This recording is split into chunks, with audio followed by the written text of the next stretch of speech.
Chaque mardi soir de 22h à 23h, branchez-vous sur le FM 103.3, la radio allumée, et embarquez avec nous pour une heure 100% dédiée au camionnage. Carl Beaulieu et moi-même, Francis Tremblay, vous plongeons au cœur de l'industrie avec des analyses percutantes, des invités de marque et des discussions sans détour sur les enjeux du transport. Actualité, tendances, défis, on en parle avec ceux qui font rouler le Québec. On the Road Québec, le show des camionneurs, chaque mardi 22h au FM 103.3. Soyez au poste et restez sur la route avec nous. Une présentation du groupe Gamache.com. C'est maintenant qu'il faut faire votre permis de classe 1. Il sera bientôt obligatoire d'effectuer une formation de 135 heures pour l'obtention du permis classe 1. Consultez le extra-centre-de-formation.ca. Extra Centre de formation, partenaire d'On the Road Québec. Il est temps de faire confiance à votre huile moteur avec la gamme Rubia de Total Énergie. Produit de première qualité fabriqué au Québec, testé et approuvé plus de 200 fois par les principaux constructeurs de véhicules lourds, la gamme Rubia offre jusqu'à 76% d'amélioration contre l'augmentation de la viscosité de l'huile, une économie de carburant pouvant atteindre 3% et peut vous aider à atteindre un intervalle de vidange d'huile prolongé. De plus, Total Énergie propose un outil de maintenance préventive et un système de gestion de flotte appelé Lab Service. Si vous souhaitez réduire le temps d'immobilisation de votre flotte, augmenter la durée de vie de vos véhicules, optimiser votre maintenance et réduire au final votre coût total de possession, appelez Pierre-Charles Derry de Total Énergie au 514-591-5410.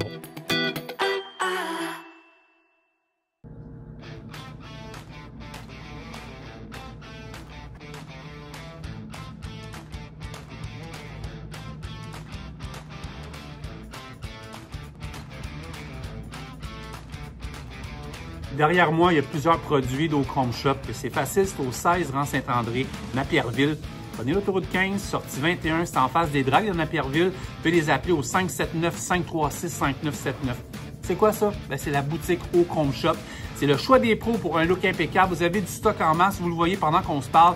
Il y a des ventes de pièces de chrome, des produits nettoyants de polissage, des pièces générales de camion, des lumières, des klaxons, beaucoup d'équipements, de l'échappement, les vêtements. Il y a des produits de la gamme qu'on appelle On the Road Québec. Il y a des produits de toutes les marques de camions également. Il y a des camions, des modèles réduits, des casquettes, des plaques, tous les produits custom knobs qui sont là. Je pourrais faire le... Écoutez, savez-vous c'est quoi le meilleur truc? C'est quand vous passez vers les douanes ou vous revenez des douanes sur l'autoroute 15 près de la colle, vous arrêtez, vous stationnez, venez voir Elisabeth ici, ça va être sur la coche, un traitement impeccable. Puis vous partez heureux avec des produits ici même au Ochrome Shop. Je répète l'adresse, 16 rang Saint-André, Napierville. On vous attend.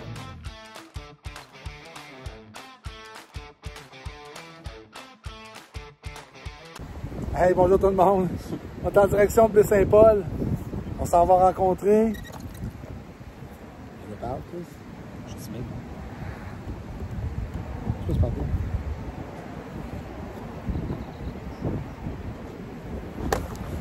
Il boude. Il est de même. Qu'est-ce que vous voulez qu'on fasse? Hey, on s'en va en direction de Baie-Saint-Paul. On s'en va passer une super belle journée. Ils nous attendent. On a vraiment hâte de rencontrer Simard Suspension. On s'en vient. Préparez-vous. Tout qu'un podcast. Bienvenue on the Road Québec, le podcast. Ouais, ça va être cool. On est en direction, comme Carl disait, la magnifique région de Charlevoix. Puis Max Goulet nous a arrangé ça, je pense. Ouais, Max Goulet a fait un job incroyable. Ouais. Donc on s'en va les voir. Puis c'est comme un de nos premiers podcasts sur la route. Vous êtes une entreprise du Québec, vous voulez faire rayonner votre entreprise. Vous avez des histoires de famille à nous raconter, un peu comme M. Simard ici, qu'on va rencontrer 87 ans. Communiquez avec nous, ça va nous faire plaisir. Mais d'ici là, on vous souhaite un très beau podcast. Puis merci de nous suivre en grand nombre. Puis l'été pour se poursuivre ensemble. Ouais, merci pour la belle été. Merci de faire rayonner nos rêves. Hein? C'est ça coche. Bien beau, ça. Ouais, rayonner nos rêves. Oh, wow. Rayonner, ouais, un rêve, ça rayonne. Oh, ouais. Ouais, Oh, c'est ouais. OK. Oh, ouais. Non. Ouais. Ouais. OK, hey, merci. Bon podcast.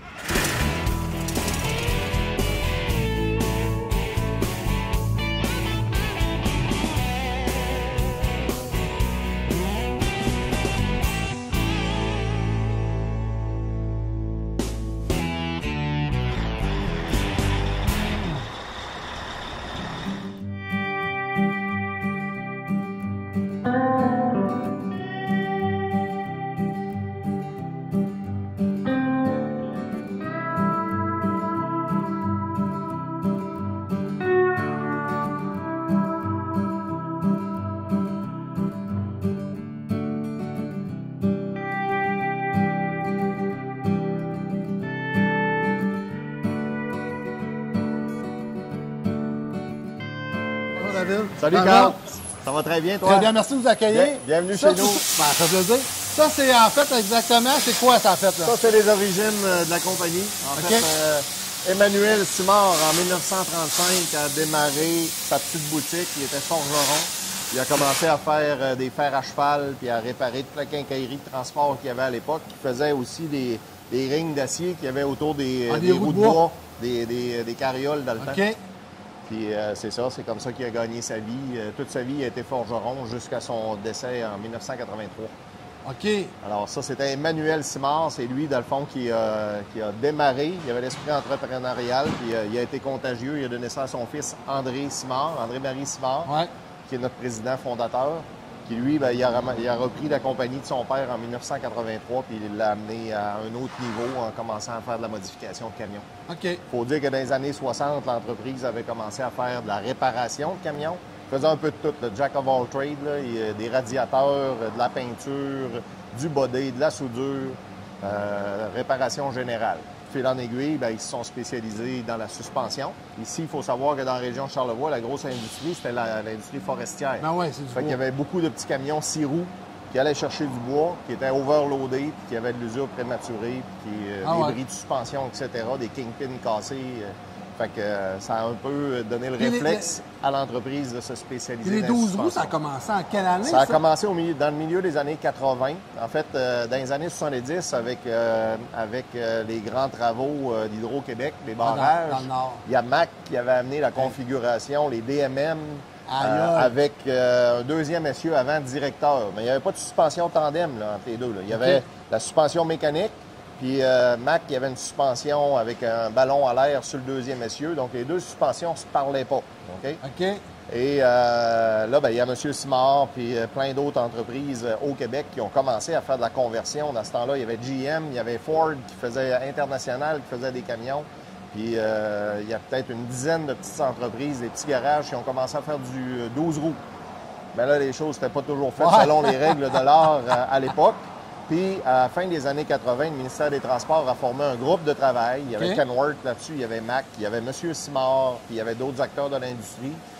Puis, les conclusions après quelques réunions, ça a été que si l'industrie ne développait pas quelque chose pour prévenir l'usure prématurée, assurer la répartition de charge, parce qu'on est conscient que quand la charge n'est pas bien répartie, il y a un essieu qui est en surcharge, puis ça, ben, c'est pas bon pour les infrastructures. C'est ça magane les routes. Ça magane les routes. Puis c'est dangereux parce que éventuellement, la pièce, ça va finir par briser. Ah ouais, ah ouais. Puis ça peut créer un accident de la route. Fait que le ministère a dit, vous allez développer quelque chose, sinon on va bannir les 12 roues des configurations permises au Québec. Puis M. Simard est revenu ici avec sa petite équipe dans le temps. Ça, c'est fin des années 80. Puis il a inspiré par ce qui se faisait sur les remorques, les suspensions Rayco de trailer, etc. Ben les là, trois essieux, là. il a ramené la même notion, mais sur des essieux avant directeurs. Donc, un balancier pour permettre le transfert de la charge, mais qui tenait compte de la réalité, de la symétrie de la suspension avant, puis de la réalité des essieux directionnels. Et il a obtenu un brevet canadien et américain pour ça au début C'est un Wise, en 1990. Puis, c'est comme ça que l'entreprise est devenue un fabricant de suspension. C'est un Wise définitivement. C'est un Wise. Puis, il était entouré de patenteux aussi à l'époque. Il y en avait des patenteux. Il y avait Laurent, il y avait Régent, il y avait Robert, il y avait des gars qui, avec une feuille d'acier et un set de torches, ils étaient capables de faire à peu près n'importe quoi. Là. Moi, je lève mon chapeau à ces gars-là. Parce qu'ils ont absolument. tout créé. Là. Tu avais une vision incroyable. Oui, oui. Ils faisaient tout avec rien. Oui. Dans la petite shop ici, qui a été, au fil des ans, bien sûr, on a délaissé certaines activités, là, parce qu'au début, comme je disais, on faisait de tout. Lentement, mais sûrement, on a cessé la réparation de camions locaux. On a commencé à faire de la vérification mécanique pour la SAC. Ça aussi, on l'a délaissé à la fin des années 80. Moi, quand je me suis joint à l'entreprise, on faisait une cinquantaine de camions par année. En fait, on a fait 50 camions dans l'année 1994. Puis quand on est sorti d'ici avec les camions à la fin des années 90, parce que là, on avait pris de la croissance, il fallait se relocaliser, ben, on était rendu à 300 camions par année ici. C'est bon, OK. Fait qu'on avait mis tout le reste dehors. Puis là, on a fait combien? Là, aujourd'hui, on est à 1000 trucks par année.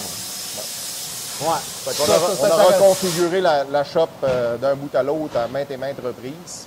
Alors, la section où est-ce que le fondateur Emmanuel faisait des fers à chevaux, ben aujourd'hui, on fait notre découpe ici. On a une table à découper au plasma qui fonctionne sur 2 corps de travail et qui découpe notre acier et notre aluminium. On va traverser du côté de la machine shop. Fait que là, on s'en va du côté de la machine shop. Machine shop. Alors, c'est ici qu'on travaille, entre autres, toutes nos pièces de direction. Bonjour les gars. Ouais. Perçage, filetage, machinage, c'est ici que ça se fait. On a tout le parc outils pour être autonome. Dans le fond, la philosophie de l'entreprise, on est dans la région de Charlevoix. On n'est pas à proximité d'un grand centre industriel. Fait qu'on est plutôt intégré verticalement, mais on essaie d'être autonome le plus possible. On achète le métal brut qu'on fait tout. Ah, c'est correct, ça. Il y a juste le casting et le forging qu'on fait faire à l'externe. Tout le reste, on le fait nous-mêmes. Alors, machine shop de ce côté-là. On traverse dans l'autre section. Ici, c'est notre acier en barre. Donc, on a des scies en renoir-cœur, scies, équipement de manutention pour travailler tout ça. Il y a de l'équipement ici, là. Il y a énormément d'équipement ici. Puis, on a notre setup de soudure. On a 8 postes de soudage manuels à l'autre côté. Et dans le fond, oui, il y a du stock ici. Puis avec le projet qu'on a de reconstruire notre usine de fabrication... Parce que je pense que vous avez un investissement qui s'en vient, hein? On a un investissement qui s'en vient. En fait, tout de suite après les vacances de la construction, on va commencer à travailler sur le projet. Là, on parle d'une usine qui va être ici à... Une usine qui va être dans le parc industriel à Saint-Urbain. Et dans le fond, qui va offrir plus du double du prix plancher de ce qu'on a ici.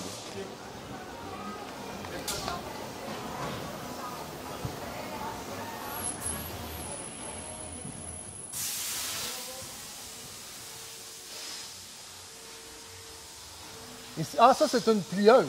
Ça, c'est important de mentionner qu'on passe à travers les différentes sections de l'usine, mais chaque section représente des phases d'expansion de l'entreprise.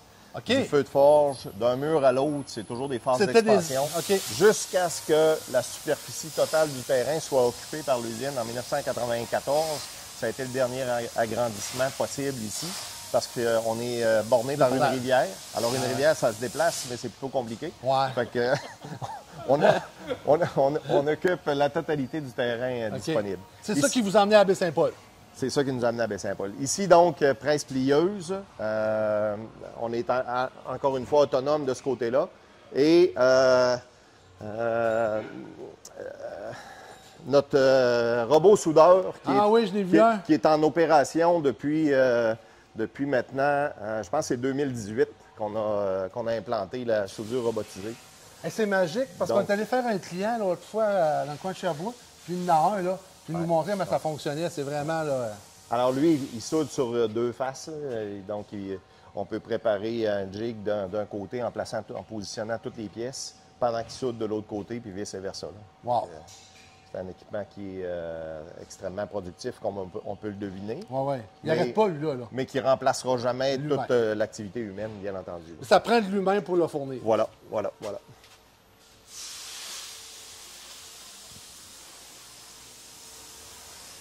Puis finalement, la dernière section, l'expédition. C'est là où était le soudage. Quand je suis arrivé dans l'entreprise, les soudeurs étaient ici. Là. Puis de l'autre côté, où on fait de l'entreposage, c'était la machine shop. Fait que le diagramme spaghetti de la shop, on l'a refait à maintes et maintes reprises. Ça fait que vous la faites, vous faites l'essieu. On ne fait pas l'essieu, on fait la suspension. Vous faites la suspension. Dans le fond, c'est un peu notre paradoxe, parce que ce qu'on fait dans la vie, c'est qu'on rajoute des essieux au-dessus des camions. Mais l'essieu, il ne tiendra pas dans les airs. Là. Ça prend un système de suspension pour l'attacher au véhicule, l'essieu. C'est comme ça qu'on est devenu concepteur, fabricant et installateur de systèmes de suspension. Mais au final, il n'y a personne qui s'achète une suspension et rien que pour avoir une suspension, c'est parce qu'on met des essieux supplémentaires.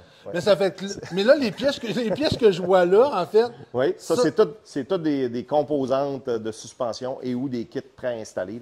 Dans le cas de ces pièces-là, c'est des ballons, des systèmes de relevage pour notre suspension relevable. On dirait que la balloune s'attache après ça? C'est ça, la balloune s'attache après ça. Donc, c'est justement des pièces qu'on peut faire en grande quantité sur notre robot soudeur. Donc, ça, c'est un des exemples.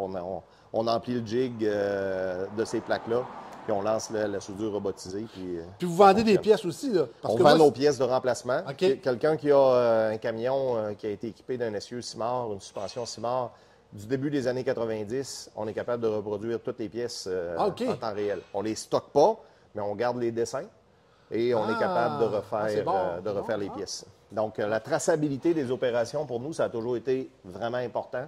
Fait que tout ce qu'on fait, c'est associé à un numéro de série de camion. OK. Puis, anytime dans la vie du camion, même si le camion a 30 ans, si le gars nous appelle et dit « Hey, j'aurais besoin d'un balancier pour tel camion. » Oui, monsieur, on est capable de le faire. Puis, c'est la mise en kit. Donc, comme je viens de le mentionner, par numéro de série de camion, on fait un assemblage de pièces. Puis, on achemine ça à l'autre usine pour l'installation. All right?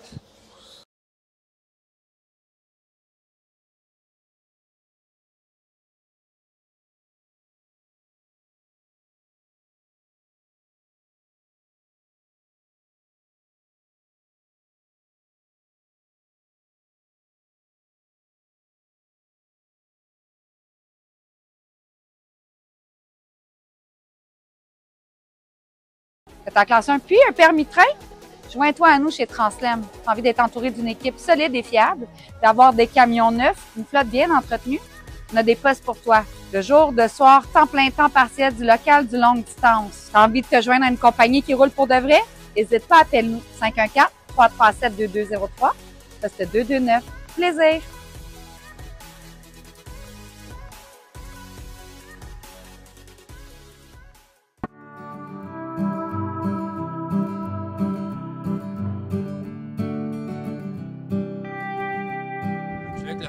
De Simard Suspension. Monsieur Simard, merci.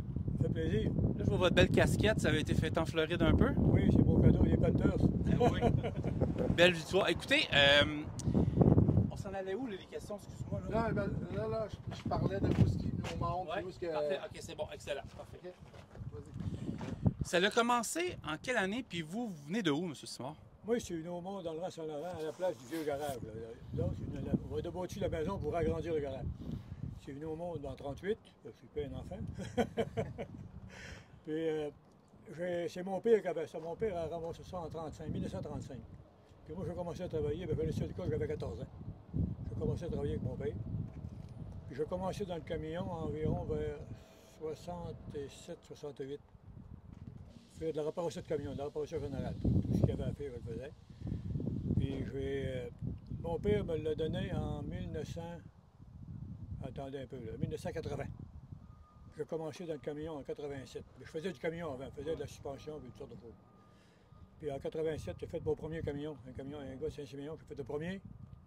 Je fais rire de moi parce que les gars m'ont dit tu vas en faire d'un cas. J'ai eu de la misère aussi, pas à peu près. Finalement, depuis ce temps-là qu'on en fait. Après ça, j'ai vendu à David dans quelle année? En 2009. En 2009, oui. Ouais. C'est lui qui continue, puis il a l'air bien parti. David, toi, de ton regard, là, toi, tu as vu ça comment, toute l'évolution, même quand tu étais jeune, plus petit? Monsieur Simard, plus petit, il y a longtemps que je n'ai pas été petit. Là. À l'époque. Avec Monsieur Simard, ça a toujours été fascinant parce que Monsieur Simard, c'était un patenteux. Ouais. C'est un gars qui il aime se casser la tête pour trouver des solutions à des problèmes techniques sur des camions. Puis, je veux dire, pour un petit gars, c'est une industrie qui est fascinante, le domaine du camion. Puis, on touche à toutes sortes d'applications intéressantes. Puis, M. Simard, sa méthode de travailler, de se casser la tête, il a une personnalité qui est attachante. Il a toujours eu une communauté autour de lui. Il fait des farces quand il dit, il y a des gars qui disaient, tu vas en faire rien qu'un. Mais il a toujours aimé les challenges. Les gars qui disaient, non, t'arriveras pas, puis non, t'es pas capable, il aime bien ça retourner dans son laboratoire, comme il dit, puis de repatenter quelque chose pour démontrer que oui, quand on veut, on peut. Fait que... Oui. Puis comment vous avez vu ça, l'évolution du transport au fil des années? Moi, ça m'a pris, c'est quand j'avais travaillé du camion, puis il y a 2 camions qui sont arrivés dans à peu près 2 ans, avec un essieu en avant cassé. La roue était en avant. Puis là, je me suis dit, d'abord, les camionneurs, ils ont toujours été trop chargés, ça a toujours été le problème. Il faut trouver une solution parce que ça va mal aller tantôt. Là, je commence à sombre avec... on va commencer en même temps. À Montréal, M. Tardif, à Montréal. On va commencer à peu près ensemble. D'après moi, à peu près 2-3 mois différents. Puis là, je vais continuer dans ça. On a fait... Quand est-ce en tandem, c'est à peu près en 90. En 90, vous avez eu votre brevet, oui. Là, le ministère du Transport m'avait averti que si on continuait à faire des essieux séparés, là, pas tandem, oubliez ça, c'est fini. Donc là, j'ai dit, il faut faire du tandem, absolument. Là, il y a eu le brevet. Oui, ben là, j'ai travaillé, ça a pris à peu près 6 mois avant de faire le premier. Puis là, ben, on a eu un tandem. On a fait un tandem, premier tandem. On est arrivé avec Mac, puis le monsieur de Mac, comment il s'appelait? Il l'appelait Hamburger, monsieur. Ouais, En tout cas, le patron de Mac, quasiment, il avait été présenté le camion. Il était ici, donc il était pas. En tout cas, il avait été présenté le camion en tandem. On était dans le sous-sol, dans le pit, puis le gars, il dit ça, il dit, pas, il dit, je pense, ça fait 35 ans qu'on travaille sur du tandem avant, puis il va pas réussir encore. Bon, ça m'a pris un an. Vos journées? Oui, allez-y. On a eu du trop de dégoût. C'est pas tout de trop. Ouais. Ça a été quoi votre plus gros défi dans votre longue carrière? Eh mon Dieu, je sais pas. On a eu plusieurs. Le plus gros défi, ben, j'avais de l'ambition, mais là, la main-d'œuvre a changé, il y a bien des filles qui ont changé. Lui, il était parti pour aller là, puis il était bien parti. Il avait une ambition moi, de 2500 trucks par année, puis 400-500 employés. Puis il était parti, il était rendu à combien? Il était rendu à 200 à peu près. Là. 200 employés. Mais là, c'est changé de manière. C'est plus rough, c'est plus sévère. Plus de restrictions. C'est plus contrôlé. Parce que moi, je fais, avec Gilles Permont, je fais 10 ans. L'ingénieur restait à Québec. Puis quand j'étais mal pris, je l'appelais. Puis quand je comprenais rien, il disait, un peu, moi, je vais descendre à la main, moi, te montrer. Un des grands défis de l'entreprise, ça a toujours été parce qu'on est tributaire des ventes des camions lourds. Ouais. Ce qu'on fait, c'est à 99 % sur des camions neufs. Alors, il faut qu'il y ait une transaction de camions neufs pour qu'on se mette à l'œuvre. Ouais. Fait que l'industrie a toujours été cyclique. Puis en plus, au départ, c'était très saisonnier parce qu'on travaillait pour le Québec, on travaillait pour le Canada avant de travailler pour les États-Unis. Fait que tout ça, c'était saisonnier. Alors, il fallait avoir une grande capacité de production pendant 6 mois dans l'année. Puis l'autre 6 mois, ben, les outils tombaient à terre, on n'avait plus rien à faire. Fait qu'on cherchait toujours quelque chose pour combler les 12 mois du calendrier. Puis M. Simard a travaillé au début des années 90 sur un petit tracteur hydraulique. Le petit tabernacle de tracteur. En podcast, on a le droit. Il a conçu aussi, avec des membres de l'équipe, Régent, entre autres, qui avait travaillé pas mal là-dessus, le camion Simard. Donc, 2 unités, un camion complètement fabriqué ici à Baie-Saint-Paul. Il y a juste sa cabine qui venait de Rivière-du-Loup, des entreprises d'Amris, mais sinon, tout le camion avait été conçu, assemblé ici. On en a fait 2. On avait vendu un à Ville de Chicoutimi, puis un autre à un entrepreneur de Beauport. Fait que tout ça dans l'esprit tout le temps d'essayer de tirer à la sauce pour avoir de l'ouvrage 12 mois par année pour nos gars. À cette heure, on essaye de trouver des gars pour faire l'ouvrage qu'on a ces 12 mois. Les rôles sont inversés, mais c'était ça le plus grand défi de l'entreprise. Je me rappelle, dans le mois de novembre, je pense à un truck dans le garage. Dans le garage neuf à Baie-Saint-Paul, pour ça. Un camion, il n'y avait plus dans le cours, il n'y avait plus nulle part. Il y avait été à ce temps-là combien d'employés? 40, 50, 60? Oui, c'est ça. Un camion dans le garage, il n'y avait pas d'eau. J'ai une question à vous poser, M. Simard. C'est quoi la vision de votre père, vous? Mon père, je ne sais pas. Il était bon du camion aussi parce qu'il m'avait fait un camion. J'ai commencé le col, j'avais 5 ans. On restait à 1 mille de col, il fallait aller à pied. Il m'a fait un camion, je l'ai traîné tout l'été, moi, le camion avec une corde. J'ai usé 2-3 sets de roues à traîner le camion. Ça a commencé de bonne heure dans le camion. Ça, c'était avant qu'il maîtrise les notions de l'alignement. David, comment est perçu M. Simard ici dans la région? C'est une personnalité que tout le monde affectionne, que les gens aiment, M. Simard. D'abord, c'est quelqu'un, on le constate, qui est toujours resté très, très humble, malgré sa notoriété. Parce que dans l'industrie, je veux dire, notre situation est tout à fait unique. Là. Il est occupé tout le temps, c'est bien correct. Ça, c'est sa petite sœur qui l'appelle, Céline. Ça avait été quand il avait répondu. Il a une personnalité attachante, il est resté humble, il a toujours voulu investir dans sa communauté aussi. Il a voulu que l'entreprise reste ici, dans Charlevoix, c'est important, parce qu'il n'a pas pris la première occasion pour dire on vend tout ça. Puis oui, il est allé en Floride à multiples reprises, mais il a toujours voulu créer de la valeur dans sa région, puis il a toujours reconnu la région comme ses racines, puis c'est important pour lui. Puis c'est culturellement dans l'entreprise, bien ça c'est resté, puis c'est très profond. La région, vous l'avez à cœur ici? Oui. Charlevoix, c'est chez nous, hein? Ah oui. Mais là, c'est lui qui trouve ça rough pour lui un peu. Des fois, il met de courage à sa place. Mais ça va faire, ça va passer au travers. C'est un petit bout de rough, là, mais ça va passer au travers. Maintenant, vous voyez ça, là, les projets d'expansion, la nouvelle usine. Comment vous voyez ça? Est-ce que c'est quelque chose... Avez-vous pensé à ça? Je vois ça très bien. Je vois ça très bien. Je pense que j'ai été quasiment le premier à l'encourager. Ouais, ouais. Ça presse de faire Ça a toujours été le cas d'ailleurs. Hein? Ouais. Monsieur Simard, il m'a tout le temps dit j'aimerais donc ça retomber à 40 ans pour travailler avec toi et qu'on développe tous les deux ensemble. Ouais. Puis moi, de temps en temps, je lui réponds j'aimerais donc ça tomber à 80 pour pouvoir relaxer. Avez-vous comme une... Tu sais, vous avez connu l'avant puis le maintenant. Avez-vous comme une bonne intuition quand vous voyez la nouvelle machinerie, les nouvelles technologies? C'est quelque chose que vous aimez voir? Je suis jaloux de l'autre. J'aime pas l'ordinateur, j'aime pas ça, je connais pas ça, puis j'aime pas ça. Mais c'est important de en avoir parce que quand c'est... On va dire, comme je dis souvent, quand c'est bien chauffé, ça donne des bons résultats. Puis l'outillage, je les gars travailler, c'est gênant. C'est gênant, on va travailler avec un set de torches, puis là-dessus deux. Puis là, tout ça fait tout seul, puis tout le gars de faire ça, puis c'est bien fait, puis la qualité est améliorée comment? 50 au moins. Moi, je dirais plus que ça. C'est vrai qu'on est tout habitué, on est tout un peu old school, on pense un peu avant, mais c'est quand même bon de voir ça aussi, tout ce qui se passe là. Oui, il faut voir ça, puis il faut penser, il faut que je pense que c'est plus la même génération que moi. Chez moi, il faut qu'ils comprennent que c'est plus ça. Dernière question avant qu'on se promène un peu. Je vous vois, là, vous étiez avec votre plus gros pick-up blanc, tout. C'est quoi vos journées maintenant? Mes journées, ben, je ne suis pas assez longues. J'ai un autre garage pas loin d'ici. Après ça, ici, ben, celui-là, je l'ai bâti à l'année, lui, en à peu près 6-7 ans, je sais pas. Ouais, mettons 2018. Puis je fais le reste à l'arrêt, ben Saint-Paul, ici, puis je fournis pas. Je n'ai pas le temps. Vas-tu voir ça? Ah oui, il n'y a pas de problème. Chez Arnois Énergie, on valorise l'autonomie. En plein ça. Il y a des défis au quotidien. En plein ça. Plein d'avantages. C'est en plein ça. Et plein d'opportunités. En plein ça. Arnois Énergie, en plein ça. Alors ici, on se trouve dans notre laboratoire, finalement. Oui. Puis l'équipement qui est devant nous, c'est un banc d'essai. C'est un équipement qui est tout à fait unique en Amérique. C'est le seul banc d'essai qui est capable de reproduire le comportement routier sur une suspension tandem avant sur un véhicule. Donc, dans le fond, comment ça marche? C'est qu'on a 4 gros actuateurs hydrauliques qui sont capables de reproduire un profil routier avec un logiciel qui, dans le fond, on définit ce qu'on veut comme vitesse, conditions de route, puis on fait... Conditions de route?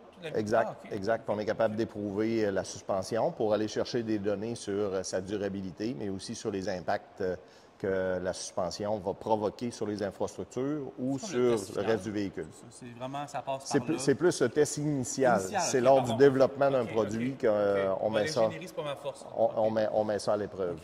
David, il y a un nouveau projet d'expansion qui commence cet été 2025, qui va venir dans à peu près dans quelques mois, voire un an. C'est vos nouvelles installations ici. Hein? Exact. Donc, on est arrivé au maximum de la capacité de notre usine de fabrication, là où on fabrique toutes nos pièces.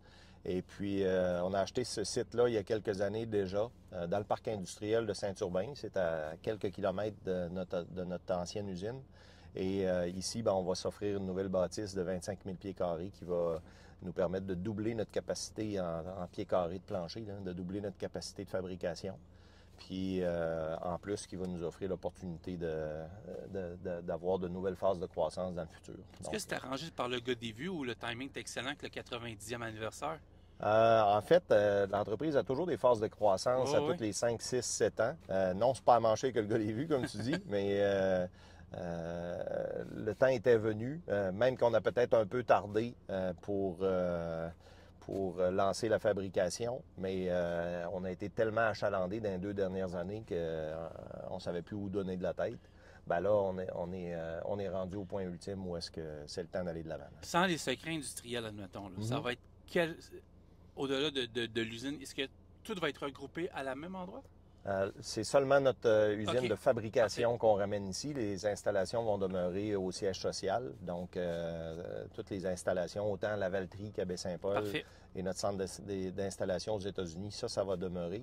Ici, c'est vraiment notre capacité de fabrication qu'on va augmenter. Dans le fond, on va aussi amener de l'automatisation. Ce qu'on est capable d'automatiser sur la fabrication, on va le faire. On va ajouter un 2e robot soudeur pour être capable, avec l'équipe qu'on a, d'augmenter notre production au maximum. Mais là, je vois ça, ça veut dire beaucoup plus d'espace de travail, donc capacité augmentée. Fait que techniquement, une famille qui veut venir bâtir une belle vie de famille ici, Saint-Urbain, Baie-Saint-Paul, c'est l'occasion de communiquer avec vous là, pour venir s'installer pour les prochaines années. Là. Absolument. Notre usine flambant neuve se trouve à 5 minutes en auto du Parc des Grands Jardins. Ce qu'on a devant nous, Oui. C'est le mont du lac des Cygnes. Donc, Charlevoix offre un milieu de vie exceptionnel. Bien entendu qu'avec une nouvelle usine et des ambitions de croissance, on a aussi besoin d'augmenter notre effectif. On est actuellement tout près de 200 employés. Et justement, une nouvelle usine, c'est un milieu de vie, une usine pour un employé qui aime ce type de métier-là. Là, on veut offrir aux membres de l'équipe un milieu de vie intéressant, des postes de travail ergonomiques, une ambiance de travail et un environnement de travail sécuritaire puis au goût du jour. Ça, c'est l'intérieur de la shop en 1935. Donc, On était tantôt? Oui, on a Emmanuel Simard, le forgeron, qui est en train de faire un fer à cheval ici. Là. Ouais. Puis on voit les roues de buggy avec les cerceaux d'acier qu'il faisait à l'époque. À l'intérieur de la shop. Ça, c'est l'extérieur de la shop. Avec, Et tantôt? Oui, avec André-Marie, notre fondateur, qui est juste là dans la carriole. Carriole qui était tirée par un bœuf à l'époque. Maxime, si tu veux rencontrer les gars de On the Road Québec, ils sont là. Maxime, planification de la production. Rock, c'est logistique, transport. Tous les va-et-vient de camions, c'est Rock. Louis, support, marketing et vente. Donc, Maxime, planning, puis infrastructure, c'est lui aussi qui va driver le projet de construction. Ici, Vanessa et Carl sont encore là. Service à la clientèle. Ça va? Vente de pièces et service client. Donc, on a des trucks partout sur le continent. Puis quand les gens ont besoin de pièces de rechange, c'est ici que ça se passe. Yes. Yes. Ça, c'est Carl. Carl qui fait du téléphone dans un de nous autres. Mais vous en par Carl ici. supervise.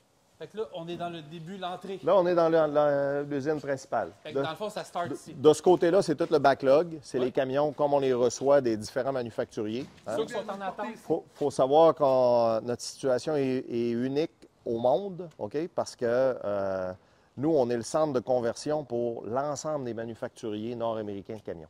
Si vous allez du côté européen, les fabricants européens de camions, ils ont chacun leur mode center comme Simard. Mais nous, on a le privilège d'être le centre de modification pour tous les manufacturiers nord-américains. Fait que, ce que je disais, c'est que, dans le fond, un camion vocationnel, c'est fabriqué par étapes. Il y a le manufacturier qui fait le premier bout en mettant moteur, transmission, cabine, le frame ensemble. Puis, il va nous acheminer le camion par la suite. Nous, on va le transformer en 12 roues, peu importe la configuration. On va jusqu'à 8 essieux. Et ensuite, on va l'amener chez un fabricant d'équipement qui va installer soit la bétonnière, la benne, la pompe, la grue, etc. Fait que, on commence avec le département des pièces, la petite quincaillerie, la boulonnerie, tout ce qu'on a besoin pour faire l'arrimage de nos systèmes sur les camions. On travaille, comme je l'ai dit, à l'usine de fabrication Ça, c'est des postes de travail? par numéro de série de camions. Donc, ça, on prépare la quincaillerie qu'on va acheminer au poste de travail par numéro de série de camions pour faire le montage. Fait que là, dans le fond, mettons celui-là, Oui. il est pour un camion. Fait que tout Exact. ce que tu as besoin pour... Tout ce que tu as besoin pour le camion 185-559, il est là-dedans, en termes de quincaillerie. De quincaillerie. Exact. On traverse de ce côté-ci. Oui. C'est ici qu'on reçoit les pièces qu'on a fabriquées à l'autre usine. Donc, les balanciers, tout le mécano soudé qu'on a fait à l'autre usine. Oui. Bien, on va Vous nous avez montré les palettes qui partaient. on les amène ici. On va les passer dans la chambre qui est en avant de nous ici, où est-ce que là, on va faire une étape de notre processus qu'on appelle le grid blast. Donc, on va préparer le métal, on va nettoyer le métal, on va le préparer à recevoir le primer pour assurer une qualité de peinture exceptionnelle. C'est le brut qu'on a eu un matin. Exact. Là, ça arrive ici, ça s'en va. Exact. Puis une fois que le métal est préparé, donc on va appliquer le primer coating dessus. Puis par la suite, on va faire un préassemblage, toujours associé au numéro de série de camion, un préassemblage des composantes maîtresses. C'est long, ça, à sécher, faire? Non, c'est quelques heures, puis le Quelques produit heures? est sec au toucher. OK. Puis c'est un primer. Hein? Alors, par la suite, le camion va être repeint en entier, puis il va y avoir une peinture de qualité qui va être installée par-dessus. OK. Donc, on va, avoir la chance, oui. on va avoir la chance de voir l'avant et après. Parce qu'ici, habituellement, ça Donc, travaille fort. le grid blast, c'est ici que ça se passe. OK. Ça, c'est une des stations qu'on va automatiser une partie des opérations. Oui. Dans le fond, le gun qu'on voit ici, Oui. qui sert à pulvériser du grid d'acier, Oui. ben là, ça va être un bras robotisé qui va l'amener puis qui va y faire une routine. OK. Une routine qui va être dictée par un gars à l'extérieur de la chambre avec un joystick qui va lui dire « tu passes là, là, là ». Puis quand il y a un setup symétrique, ben, tu fais juste peser sur « play » puis il va refaire exactement la même chose. Tu te rends compte que tu peux avoir une autre vocation ici? C'est une salle parfaite de spectacle, enregistrement, musique. Je sais pas. C'est foncé, là. Manque 3-4 bouts de C'est vrai? Oh, oui, C'est vrai, ben, on va chercher le temps de faire nos podcasts à Baie-Saint-Paul, écoute, on est toujours ouvert à la diversification. Ben oui, Fait que si vous voulez venir ici, le week-end, la salle est disponible, Génial. tous les week-ends. Travaille ça, Carl. Donc, une fois que le métal est passé dans cette chambre-là, c'est de ça qu'il y a l'air. Alors, on peut toucher. Le métal est libre de toute impureté. Puis si on le regardait au microscope, il y a plein de petites cavités qui vont faire en sorte que le primeur va pouvoir rentrer là-dedans, puis il va s'agripper. Puis ça va donner une couverture. Ça prend combien de temps à la rendre comme ça, aussi parfait dans son imperfection? Tu veux dire avec le grid blast? Ah, c'est quelques secondes. Ah, pour vrai? Il y a une puissance de feu là-dessus. Là. Oui. Tu veux pas te faire... Non, je veux pas. Non. Tu veux pas te faire un travail de dermatologie Parfait, ici. C'est bon. pas... Donc, rapidement, une fois que la pièce est décapée, elle passe dans la chambre à primer, qui est jusqu'ici, où on applique le primer coating. Puis ensuite, on fait le préassemblage à cette station-là. Parfait. OK. Est-ce que c'est... Oui, c'est... Donc, le préassemblage, vois-tu, regarde, on va visser les tailles rodènes dans les tubes, on va monter les pins avec les shims d'usure, on va essayer de diminuer le temps de baie. Le principe, c'est ça, c'est de préparer le matériel le plus possible pour diminuer le temps de baie. Comment que ton staff coordonne ça? Ça part de Saint-Hubert qu'on En fait, ce qui déclenche notre processus, c'est la réception d'une commande. On reçoit une commande, on a quelqu'un à l'ingénierie, parce qu'on a une équipe technique qui va commencer par faire la pré-analyse de la commande qu'on a reçue. OK, c'est quoi qu'on a à faire? On prépare le devis. Ensuite, on va attendre physiquement l'arrivée du camion dans la cour. Le camion arrive dans la cour, on a un autre technicien qui va faire ce qu'on appelle l'analyse du camion. OK, ce qu'on devait recevoir, est-ce que c'est vraiment ce qu'on reçoit? Parce que des fois, il y a des changements d'inspect de camion, il y a toutes sortes de choses qui se passent. Puis là, ben, on a un technicien qui va dire « OK, parfait, tout est conforme, go ». Alors, go, le signal repart à l'ingénierie, puis là, ben, on va faire la conception des pièces, ou si c'est déjà fait, ben, on va faire un repeat de ce qu'on a déjà fait d'avant. Puis l'ingénierie va faire en 3 dimensions tout le développement de chacune des pièces qu'on va installer sur le camion. Quand leur travail est complété, pèse sur le bouton, ça s'en va à l'usine de fabrication. C'est du manuel, hein? C'est très, très, très manuel. Oui. Et l'usine de fabrication va recevoir le paquet de dessins pour le camion spécifique. Puis là, ben, les dessins vont être acheminés à chacune des stations de travail. Tout ça se fait de façon numérique. Chacun à sa tablette reçoit des plans de fabrication. Moi, je fais un balancier, moi, je fais un support, moi, je fais, etc. Donc, chacun va suivre les instructions de travail qui sont là-dessus pour ramener ça sur le plancher d'installation. Ce genre de pré-workout, ça prend combien de temps à peu près dès que le bouton est pesé sur Start? Ah, écoute, si tout va bien, c'est une question de jour. Tu vas avoir des pièces déjà faites d'avance aussi, là. On a un petit peu de pièces faites. On a un petit peu de pièces faites d'avance, mais pas tant. On est beaucoup just in time. On essaie d'être lean le plus possible dans le mécano soudé. Dans la gestion de notre inventaire, on va aller à l'autre extrême. Quand on utilise des composantes fournisseurs uniques, pièces à long délai, des essieux par exemple, ben, on comprend qu'on ne peut pas être just in time. Là, on a un inventaire pour être padé à faire face à toute éventualité. C'est pour ça que pendant la pandémie, par exemple, on n'a pas subi de rupture de production à cause de rupture de la chaîne d'approvisionnement. On avait de l'inventaire pour pouvoir passer au travail. Un passage secret ici.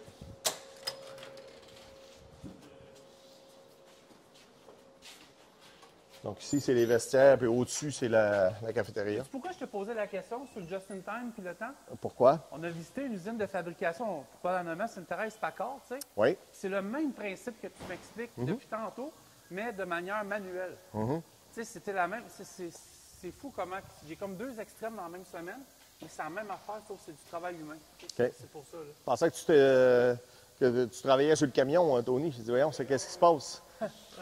Fait que là, on est dans le nerf de la guerre. Là, c'est le nerf de la guerre, donc c'est le plancher de production principal. Donc, vous remarquez la diversité de ce qu'on fait. Tu fais référence à Packard, bien, on n'est pas une chaîne d'assemblage ici parce que c'est un mix and match de tout. On voit du Peak, du Kenworth, du Western, il y a du Freightliner, il y a du Mack. Donc, c'est impossible de balancer chacune des étapes puis de faire une chaîne d'assemblage. C'est plus... Non, les hautes, c'est style B de réparation. Puis, de ce côté ici du garage, on a séparé le travail en 3 départements différents. Premier département, on reçoit le camion tel qu'il nous est acheminé. Puis, on va faire ce qu'on appelle le démontage et la relocalisation des composantes qui vont être en conflit avec l'ajout de nos systèmes. Donc là, on a des gars qui sont spécialisés en électricité, en pneumatique, en hydraulique. Ils vont aussi préparer la plomberie pour l'ajout du steering gear. Ils vont déplacer les boîtes à batterie, tank à fuel si nécessaire. Puis, bref, ils préparent le terrain. Ensuite, le camion va être amené dans les baies d'assemblage. Là où on va percer le châssis, là où est-ce que c'est nécessaire, puis on va faire le montage comme tel de notre système de suspension, puis du deuxième essieu. On a 7 baies d'assemblage de ce côté ici, on a 2 baies de démontage. Puis finalement, on a les 2 baies de finition, là où, une fois que le camion est allé recevoir la peinture de l'autre côté, bien, il revient ici, puis on va installer les marchepieds. Oui, on va installer les marchepieds, les ailes en aluminium pour donner le fit and finish typique. Qu'on reconnaît à nos produits. Donc, ces modules-là sont juste ici à côté, aussi fabriqués en just-in-time. Fait qu'on reçoit le métal prédécoupé de l'usine de fabrication. On a une plieuse ici. On forme l'aile, on la soude, puis on l'installe. Ça répond à ma question que je t'ai posée tantôt, dans le fond, au niveau des quantités ou de pas un modèle pareil. Non. Pour ça, ça répond à ma question. En fait, oui, on a des séries de camions identiques, mais écoute, pour passer au travers d'une année de production, on a probablement 300-400 configurations différentes. Des fois, tu as la même marque de camion, mais il faut savoir que ce qu'on fait, c'est dicté par les lois de charge et dimension qui sont propres à chaque province. Tu sais, je regarde une bétonnière face à moi, une bétonnière en Colombie-Britannique, puis une bétonnière au Québec, c'est pas pantoute le même animal. Non. Alors, même si c'est la même marque de camion, bien, nous, il faut développer des solutions qui sont vraiment spécifiques aux besoins du client. Dans ton équipe, là, ça prend du monde aussi qui sont à l'affût des lois constamment, parce que c'est sûr qu'il y a des choses qui ne changent pas, mais même à ça... Oui, bien, en fait, tout ce qu'on fait est régi par la loi sur la sécurité automobile. Puis, entre autres, un volet de cette loi-là, c'est qui est vraiment important pour nous, c'est les normes de freinage. Donc, toutes nos modifications, on s'assure que le camion va être conforme aux lois en vigueur au Canada et aux États-Unis. Ça, c'est vraiment le mot de la fin, ça. Je pensais qu'il fallait que je retourne à l'école, j'étais nerveux. Tu vois les modèles découpés dans le rang Saint-Laurent? Donc, ça va être un marchepied. OK.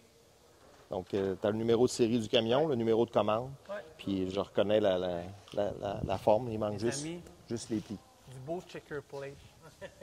Frais du jour. Ça, c'est propre. Nos ailes, nos marchepieds qui sont là.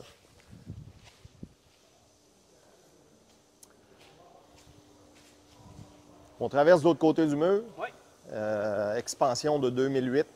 C'est là où les étapes, tu nous expliques depuis tantôt. Il y a toujours des phases de croissance de l'entreprise. Donc ici, en 2008, on avait 3 éléments qu'on voulait améliorer sur le layout précédent. On voulait avoir une station d'alignement avec un poste de travail ergonomique qui permette de faire le travail, un travail hautement de qualité. C'est un travail de précision, l'alignement d'un camion multi-essieux. Puis ça nous prenait un environnement de travail pour pouvoir le faire. Donc, on s'est doté d'un pit d'alignement qui est devenu une référence pour, entre autres, il y a le ministère des Transports et Hydro-Québec qui sont venus s'inspirer de ce qu'on avait fait comme pit de service. On s'est doté d'une ligne de peinture en 3 étapes. Donc, on a une station où on prépare le camion, on va le masquer. On a le spray boot comme tel, où on va appliquer. Puis, on a une 3e station où on laisse le camion sécher à l'air libre. Donc, ça permet d'avoir un produit de qualité. Puis le troisième élément, bien, ça nous prenait des baies plus profondes, ça nous prenait un garage plus large parce qu'on avait l'intention de faire des camions pour des applications qui nécessitent un châssis plus long, entre autres des pompes à béton, mais aussi des grues. Donc, c'est ce qu'on voit là avec un camion d'une 50aine de pieds de long. Mais tu réussis quand même à garder la cadence parce que là, oui, tu vas avoir une nouvelle usine d'assemblage. Là, ici, la vie continue. Oui, oui, oui. As-tu de la place pour, mettons, tu peux encore un petit peu jouer dans tes specs, un petit peu de grossir, grandir, agrandir par en dedans? Ou... Bien, pour ici, à Baie-Saint-Paul, le facteur limitatif, c'est pas l'usine, c'est la main-d'œuvre disponible. Je comprends. Donc, on travaille déjà sur 2 quarts de travail, mais on serait capable de rajouter du staff dans l'usine pour augmenter le output. Okay. Puisque ce staff-là, il est difficile à trouver, bien, il y a quelques années, on a fait l'acquisition d'un bâtiment à Lavaltrie, puis on a commencé à faire de l'installation à Lavaltrie, au Québec, pour déplacer une partie de notre achalandage vers la région de Montréal, là où on a beaucoup de clients. C'est pas nouveau pour nous, parce qu'on a eu des opérations dans l'Ouest canadien dédiées à l'exploitation des sables bitumineux pendant une vingtaine d'années, à Stony Plain, en Alberta. Donc, c'était juste un naturel pour nous de dire, bon, ben, regarde, on va rouvrir un autre satellite, puisqu'on n'avait pas de capacité supplémentaire ici à Baie-Saint-Paul, ben, on va supporter notre croissance autrement. En termes de main-d'œuvre, si moi, mettons, je suis en mécanique diesel, mécanique de véhicules lourds, n'importe quel métier qui a rapport à ça, même dans l'automobile, parce que toi, tu peux former ton monde. Absolument, on doit former notre monde. C'est ça, exact. Ce qu'on fait, ça ne s'enseigne pas à l'école. Il n'y a pas une école de modification de camions qui existe. Mais, bien entendu, si tu pars avec des notions mécaniques, que ce soit de mécanique engin de chantier, que ce soit de mécanique diesel comme telle ou même véhicule léger, bien, si tu aimes travailler la mécanique comme telle, tu risques de trouver ton compte ici, parce qu'on fait de tout sur les camions. Je vais te poser une question, je saute un petit peu du coq à l'âne, mais c'est, tu sais, depuis hier, moi puis Carl, on est ici, on connaît la région, Carl, il est plus de l'autre côté, tu sais, mais quand même, j'ai des racines ici. C'est un avantage pour une nouvelle famille de s'établir ici, là, avec des emplois comme ça, comme ici, là, des carrières à long terme et tout. Là. Bien, moi, je trouve que c'est un milieu de vie formidable. C'est un milieu de vie formidable.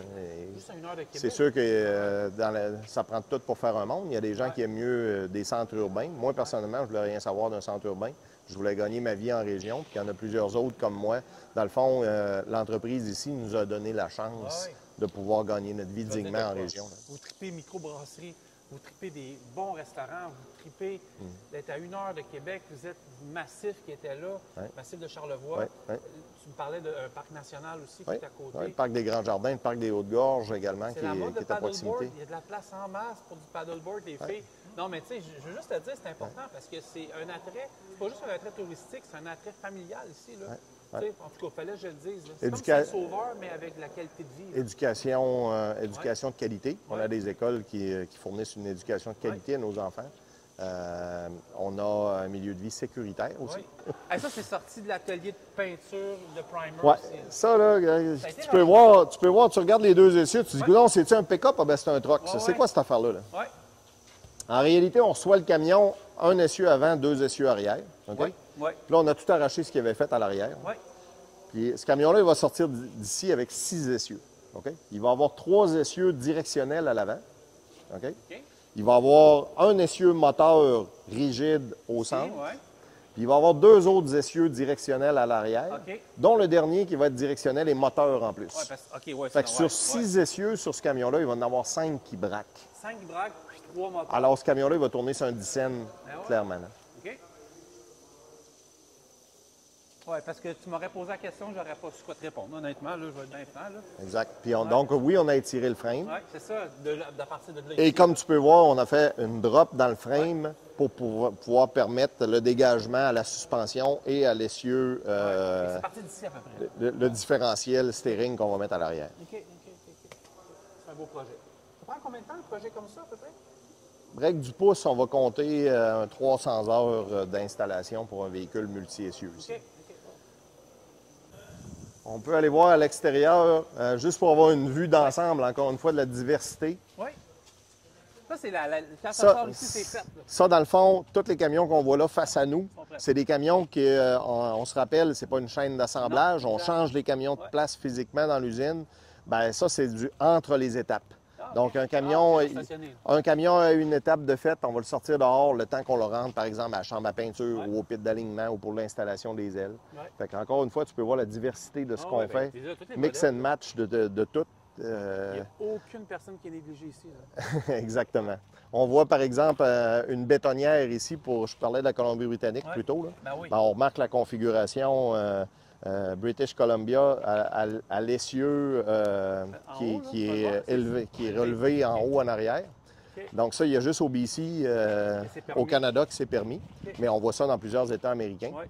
Et puis, c'est un camion qui offre un espacement très, très serré à l'avant. Ici, là? C'est ça, entre l'essieu 1 et l'essieu 2. Dans le fond, ça c'est typique de l'Ouest canadien, Alberta et British Columbia. Pour la température un peu? Non, pas du tout. C'est simplement que leur choix de configuration de camion est basé sur leur loi de charge et dimension à eux.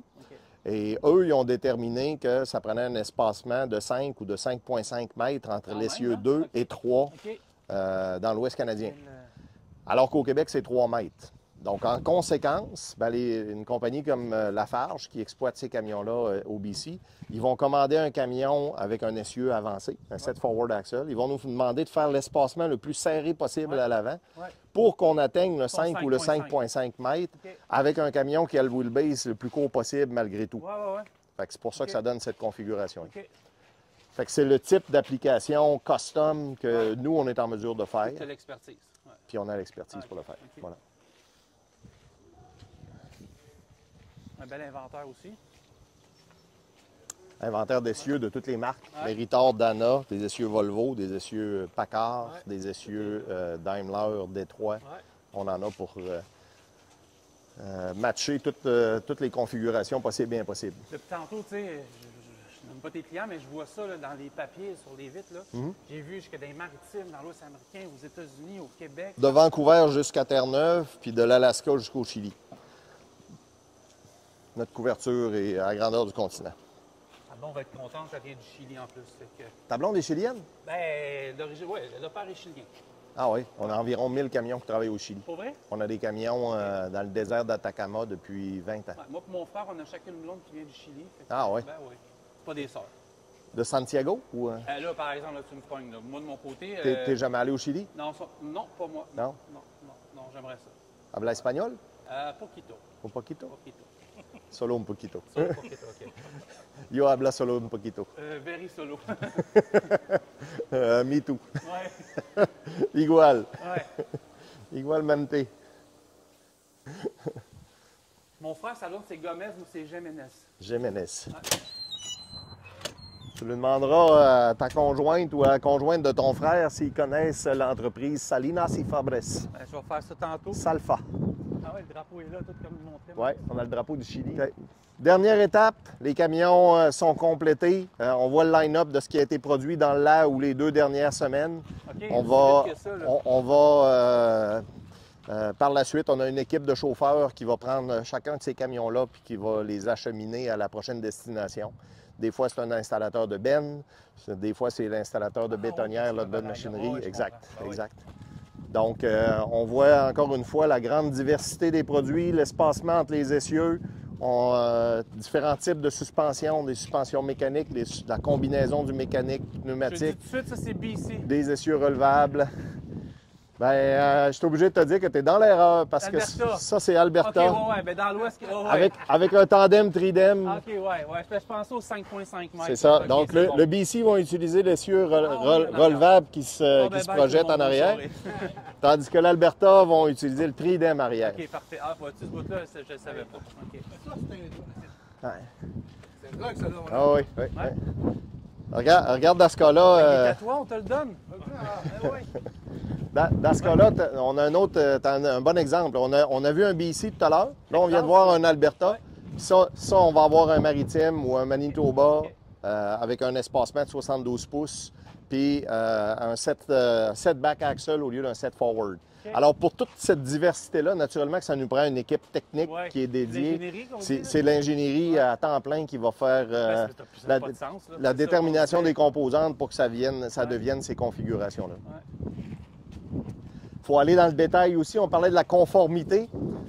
Pour faire un espacement très court comme ça, ben, on n'a pas le choix. Il faut rapprocher l'essieu. Pour rapprocher l'essieu, il faut relever la cabine. Alors, quand tu relèves la cabine, il faut que tu fasses attention à la hauteur du centre de tes phares parce que ça, c'est normé. Ça ne peut pas être à plus de, je pense, c'est 54 pouces. Et si jamais c'est le cas, bien, regardez ce qu'on a fait ici. On a offseté, OK, effectivement. on a offseté OK. les feux de croisement et on a fait une braquette pour pouvoir les descendre de façon à respecter la réglementation. OK. Aïe, aïe. Ouais. OK. Alors, il faut vraiment porter attention. Puis, ça T'apprécies aussi, là. vous donne un avant-goût de ce qu'on est capable de faire dans le détail. Y a-tu quelque chose que tu n'es pas capable de faire? Ou t'es limité d'abord? Ah, sur les camions, je te dirais, notre terrain de jeu, c'est en dessous du camion. Ouais. En fait, on est comme des enfants dans les magasins de jouets. Ouais. On joue au bloc Lego avec ces Ouais. camions-là. On est capable de faire Exemple n'importe quoi. Du simple 4x4 jusqu'à des camions 8 essieux qu'on peut mettre traction, steering, comme tu veux. On a fait des tractions mécaniques, on a fait des tractions hydrauliques, on a même fait des tractions électriques. On a fait la première conversion hybride d'un camion gaz naturel électrique. Ouais, ouais. Alors, quand c'est en dessous du frame, là, c'est notre terrain de jeu, puis on est des experts là-dedans, puis on aime ça. Je te prends peut-être de cours, mais mettons le plus gros projet que toi, tu as eu à voir depuis ton arrivée. Le plus gros projet, écoute, j'en ai vu des tonnes. Peut-être même sur un seul. J'ai parlé du camion Simard. Oui. Dans les années Oui. 90, Oui. c'était quand même quelque chose. Oui. Tu sais, bâtir Oui, un oui, camion, il accolait un numéro de série, Transport Canada, Oui. puis la marque du camion, c'est Simard. Simard. Ces camions-là, ils ont travaillé pendant 20 ans, 25 Ça ans. existe dans un musée encore, ça? Ou Ils ne sont pas dans un musée, ils sont encore en opération. Ils sont encore en opération. Je m'excuse, désolé. C'est- Je tiens à m'excuser sincèrement. Ah, mais, oui. mais ça, c'était une belle réalisation. Ouais, ouais. Toutes nos configurations pompe à béton. On est allé du 5, du 6, du 7, maintenant du 8 essieux. Du 8 essieux avec des essieux directionnels à l'arrière. Ouais. C'est quand même fascinant. Ouais, ouais, ouais. Camion grue du 6 essieux comme on a vu en dedans. Ouais. Le camion Dramis également. Nos camions off-road Dramis. Toute la gamme de produits Dramis en soi, c'est exceptionnel. Alors, dans le fond, la configuration qui m'excite le plus, c'est la prochaine qu'on va faire. Prochain du micro-car. Ben, je sais pas, je ne vous ai pas suivi tantôt, là. Ouais, mais vas-y. vous faites ça aussi, les cieux en arrière de la... Bon, ben ça, je vais essayer Non, de l'expliquer, ça. Là. ça, on le fait pas. Non. Ça, on le fait pas. Ça, Non. c'est une norme de la Colombie-Britannique. Ça, c'est une norme de la Colombie-Britannique. Puis nous, on va pas faire ça. Nous, on va se spécialiser dans les essieux qui sont directionnels. Ouais. Alors, on pourrait l'installer, Ouais. mais des essieux qui ne viennent pas ajouter à la sécurité du véhicule. Ah, lui, il est arrivé comme ça. Ouais. OK. Hein? Pas bien? Ah ouais, ben, je le Écoute, voyais. là. écoute, j'ai une question à te poser. Uh-huh. Là, il y a peut-être un peu de vent. On peut se coller ici, ouais, il va ok. peut-être en avoir moins. Là. Faisons sur stop, comme ça, on s'en va couper. Puis t'entends? Là. OK. Tu sais, là, ça fait 90 ans cette année. Oui. Bon, ben il y a la nouvelle usine d'assemblage qui s'en vient ben, dans Oui. les prochains mois, prochaines années. Ici, tu es super bien installé. Là, ben, quand je dis toi, c'est toute l'équipe. Tu ne seras peut-être pas là encore 40 ans. Là, je veux dire, en termes de travail, là, je pense que tu en as beaucoup à faire aussi à gauche par droite. La relève est là aussi. Comment tu vois ça les prochaines années, les défis avec toute la nouvelle technologie, la robotique, l'intelligence artificielle? Est-ce que tu vas résister un petit peu à ça? Est-ce que tu vas... Tu sais, parce qu'il y a des compagnies, puis avec raison aussi, tu sais, je veux dire, les dépenses coûtent cher. Est-ce que c'est en tant que gestionnaire, il faut que tu vois, tu sais, comme un club de hockey, tu as le coach, mais tu as Jeff Gorton qui voit 10 ans plus tard. Là. En fait, on célèbre nos 90 ans. Tu dis que tu ne seras peut-être pas là encore pour 40 ans. J'espère bien être encore là pour 40 ans. Peut-être pas de boss, là. J'ai 54, alors... ouais, c'est ça, on prend l'exemple de M. Simard. Si je Ouais, prends comprends. M. Simard comme source d'inspiration, à 87 ans, il est encore très intéressé par ce qu'on fait, puis il se tient encore très au courant, puis il est encore présent quotidiennement dans l'entreprise. Podcast, ça Fait va que être avec lui. Fait que ça me tente d'être là longtemps. Je pense que l'entreprise a un bel avenir. Ouais. Des changements, j'en ai tellement vu. Tu sais, quand j'ai commencé à travailler, là, on avait des microfiches pour identifier les Ouais. pièces. Après, On utilisait un fax. Ouais. On n'avait pas de téléphone cellulaire.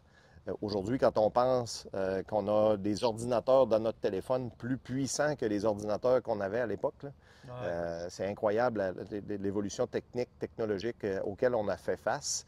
Je regarde les camions, juste les systèmes anti-pollution de camions, avec les DPF en 2007, après ça, les systèmes allurés en 2010, toute la technologie qu'il y a sur les camions, c'est énorme, les avancées technologiques. Puis, je pense qu'une entreprise qui se ferme à ça est condamnée. Alors, il faut l'adopter, le changement, puis il faut s'assurer de s'entourer des gens qui sont bons avec les nouvelles technologies, parce qu'on ne peut pas être les meilleurs tout le temps, éternellement. Là. Donc, il faut se rajouter des membres de l'équipe qui maîtrisent ces nouvelles technologies-là. Puis, il faut continuer à jouer le rôle qu'on joue dans l'industrie nord-américaine. Parce que notre rôle est essentiel dans l'industrie. Tu restes en forme comment là-dedans, dans tout ce tourbillon-là? Je ne voudrais pas prétendre que je suis en forme, mais je suis un gars actif. Puis le travail sur la ferme, bien sûr, m'aide à rester actif. Intellectuellement, je veux dire, faut que tu t'adaptes à tout. Je veux dire, On a été dans notre industrie, parmi les premiers à adopter les médias sociaux et les médias numériques pour faire la promotion de notre produit. On a créé une communauté rapidement, alors qu'il y a bien des gens qui nous disaient « ben non, c'est bon juste pour s'échanger des recettes de sauce à spaghetti ». On a dit non, on n'a pas le choix, il faut aller vers là. Combien de followers vous avez? 70 000? Pour une entreprise? C'est bon en table. Ici, c'est fou, là. Puis on y a cru. Et pour nous autres, ben les médias sociaux puis le marketing numérique, c'est une extension de notre force de vente. C'est l'extension du bouche-oreille. Ben oui, c'est une extension de notre force de vente. Fait qu'on a réussi à faire ce saut-là. Puis là, ben, le prochain, c'est l'intelligence artificielle. On n'a pas réussi encore à trouver la bonne voie, mais on s'intéresse et on veut faire en sorte qu'on tire profit de ces nouvelles technologies-là également. Ça te fait, tu parlais de l'intelligence artificielle ou... Comment tu vois ça, l'intelligence artificielle? Pour l'entreprise, ça ne me fait pas peur. En tant qu'humain, dans ma tête, le cerveau, c'est un muscle. Il ne faut pas arrêter de l'utiliser, il ne faut pas arrêter de s'en servir parce que tranquillement, pas vite, la machine va devenir plus intelligente que nous autres. Ça me fait pas peur, mais c'est mon réflexe. Ça va te rendre l'humain encore plus lâche? Ça se peut. Pense juste à la calculatrice. Quand on était au primaire, on apprenait nos tables, puis le calcul mental, 12 x 12, 144, 7 x 8, 56. Puis il y en avait qu'on accrochait un peu, c'était tout le temps plus difficile. 9 x 9 x 9 x 9 x 9. Aujourd'hui, il y a bien des jeunes que si on leur demande leur table, ils ne savent pas ça. Enlève-leur la calculatrice, ils ne sont pas capables de calculer. Là. Écoute, ça fait... Fait que l'intelligence artificielle, malheureusement, puis ça peut être exponentiel, ça peut avoir le même impact. C'est à nous autres de se protéger un peu là-dedans. Ben, si on veut composer ou rédiger ou être capable de parler, ben, si tu n'as jamais parlé de ta vie, que tu as tout le temps demandé à ChatGPT de te dire quoi dire, ben, tu vas perdre les réflexes. Ça fait plus de 60 minutes qu'on parle. Je pense qu'on a fait un trop, tour. Non, c'est trop. On a fait le tour au complet. On s'est promené, puis je pense qu'on a fait... Puis là, Max, tantôt, ça va nous faire visiter quelques joyaux de la région. Moi, je veux juste que tu prennes le temps de saluer ton équipe, saluer les gens, la famille, ton équipe, la région...